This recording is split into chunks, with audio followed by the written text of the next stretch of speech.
Ever since Franklin Roosevelt promised Americans a New Deal in 1932, liberal politicians and pundits have insisted that the government must do more to alleviate poverty, increase economic security, and enhance the quality of life. But the word more implies there's a level of government activity that would be enough. In reality, however, there's never enough. That's because the liberal theory and practice of activist government is an endless pursuit of a goal that can't be achieved. When was the last time you heard a liberal politician say, "Yeah, we solved that social ill. We're just going to close up that government agency now, zero out the budget, and move on to another problem"? What you hear instead is that we need more. And more always sets the stage for still more down the road. Liberalism's lack of a limiting principle raises two questions. First, can our republic govern itself on this basis? Second, should it? My answers are maybe and no. Maybe we can go on, at least for a while, to continue to expand entitlement spending. We've been doing it for decades. Adjusted for inflation and population growth, government spending, federal, state, and local, was nearly 7 times as large in 2014 as it was in 1948. That sounds like a perfect example of the economist's adage, if something can't go on forever, it won't. In 1948, government spending amounted to 17%, just over 1/6 of our gross domestic product, the total value of all the goods and services produced by the American economy that year. In 2014, government spending was 32% of GDP, just under 1/3. This trend puts us on a steady course to a European social democracy, one where government spends more than 50% of GDP. Europe is straining under this burden. France, for example, the third largest economy in the European Union, has stagnant growth and unemployment twice as high as America's.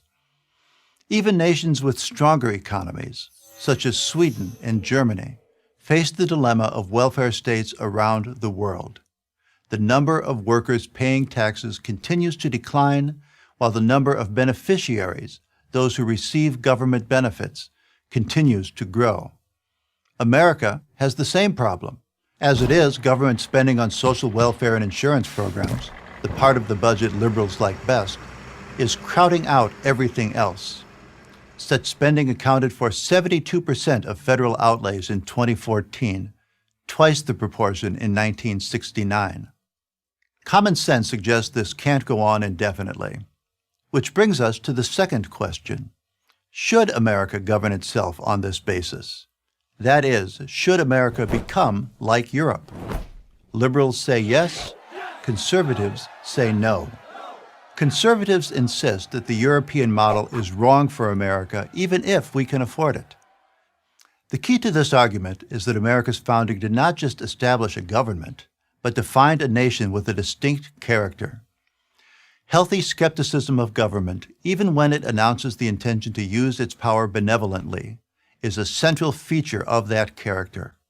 The "don't tread on me" spirit that animated the founding remains strong.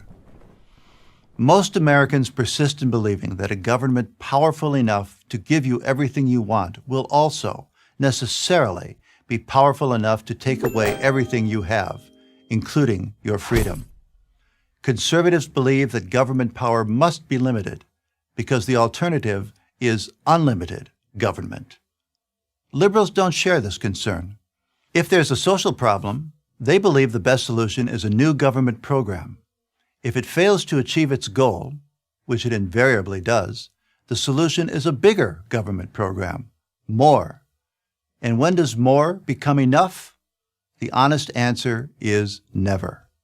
I'm Bill Vogley of the Claremont Institute for Prager University.